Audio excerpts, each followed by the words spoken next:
Hey everybody, Brian Batko and Ray Fittipaldo with you from the Pittsburgh Post-Gazette. You're watching the PG Sports YouTube channel, fresh off of Steelers practice here on Wednesday ahead of the Bengals Sunday at home at Acrisure Stadium. This update brought to you by Savinas, Kane, and Gallucci, mesothelioma and asbestos lawyers. With over 85 years in the industry, they've recovered thousands for lung cancer and mesothelioma victims. Visit sdklaw.com for a consultation and to learn more. And Ray, new player added to the mix. Steelers are making a habit of adding big-name players to the practice squad, and it continues to be a topic and a storyline. Are they just practice squad guys, or is this basically a paper move, and it's only a matter of time, a formality, before they are brought up to the active roster? Last week it was Marquez Valdes-Scantling. This week, Asante Samuel Jr. into the fray at cornerback. Well, given their depleted secondary, Darius beginning the week on in concussion protocol, I would imagine at this point it's a long shot that he plays. Yeah, I saw him in the locker room. He was on the phone with somebody, so I don't know where he is in that process. But, guys tend to miss at least one game. Yeah, and then also Jalen Ramsey. He used to be a cornerback. He used to be a cornerback. Not too long ago either. Right, yeah. But it looks like Mike Tomlin's really married to the idea of him staying at safety for now. So, James Pierre is going to step in and start this week. But listen, if that doesn't go well, then Asante Samuel, I think, is going to have a real opportunity here. Yeah, James Pierre is basically the next man up. And I look at this move a little bit, Ray, as, I think the Steelers this offseason and even after training camp,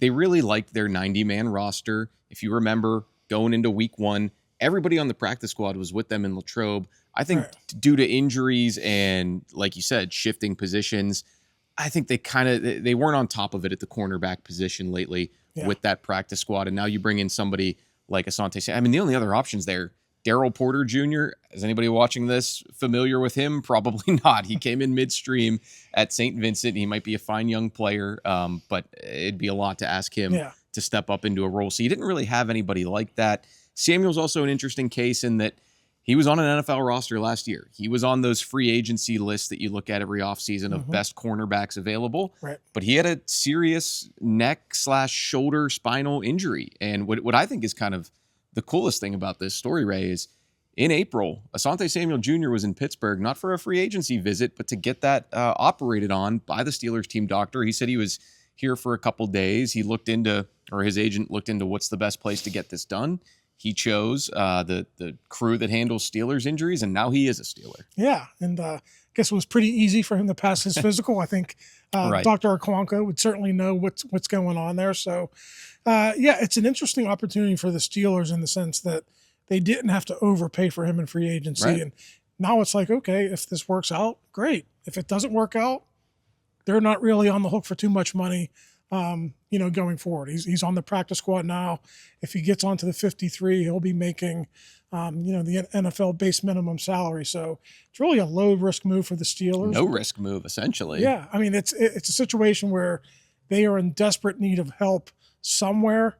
Samuel gives them a guy with experience, starting experience. And listen, if he comes out here and practices well, if he shows that he's in shape, I think that opportunity will happen sooner rather than later. Yeah, I mean, he told us after practice today he feels 100%. He feels as healthy as he's ever been. Most players are going to say that, but he didn't even make it sound like there was really any rust to knock off. We didn't really get a chance to ask him where they used him today and where they threw him in there at. But yeah, you're right, Ray. I mean, I think looking at his career in the league with the Chargers, he's always been an outside cornerback for the most part. So he's on the smaller side for that, 5'10", 5'11".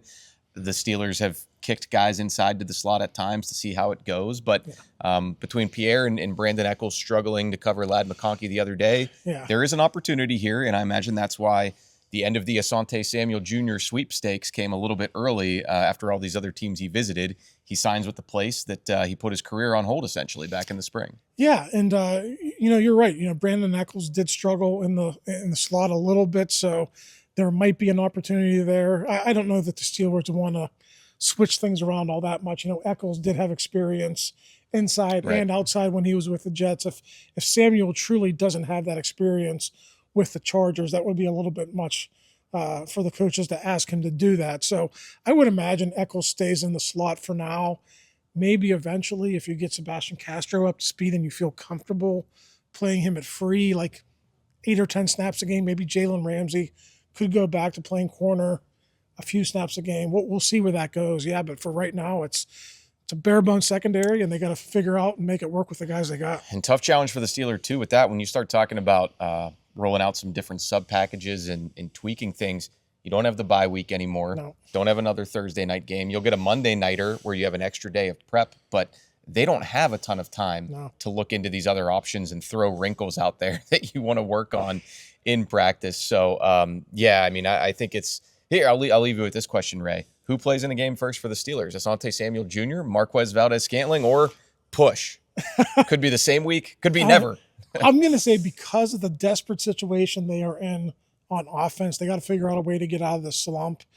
Even if MVS isn't the answer, you throw him in there and say, hey, let's see what you can do. So I think just because he's a week ahead of schedule, I'll go with MVS, but they might be on the same kind of track towards playing in for the Steelers. Yeah, we'll see how long it takes to get both of those veterans up to speed. Asante Samuel Jr. might have a little bit less blocking him from the field, but you're right. Marquez Valdes-Scantling has experience playing with Aaron Rodgers, and this offense is in need of a jolt for sure. One other note on the cornerback front, and I'll throw in an additional news item from today.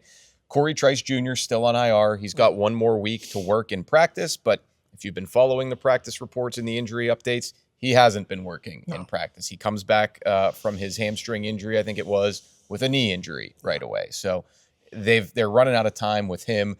They were out of time with Will Howard. He's back on the active roster. 6th-round pick out of Ohio State. Steelers quarterback of the future, depending on your perspective, is back on the 53-man roster. That'll get the fans riled up. Everyone wants to know about Will Howard. But put his name first in the SEO key of this video. And, we'll be all set.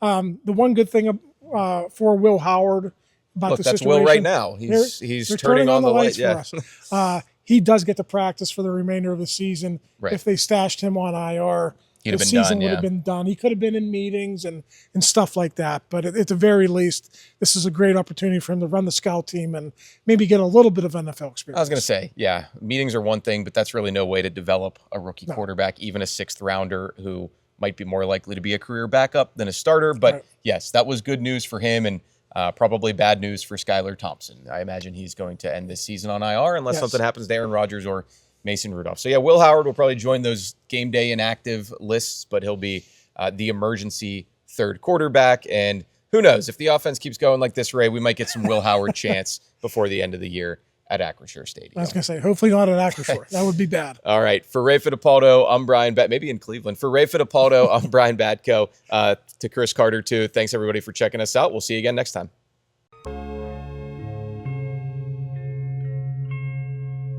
Thank you for checking out this content from Post-Gazette Sports. If you watch this video on YouTube, please like the video and subscribe to our channel.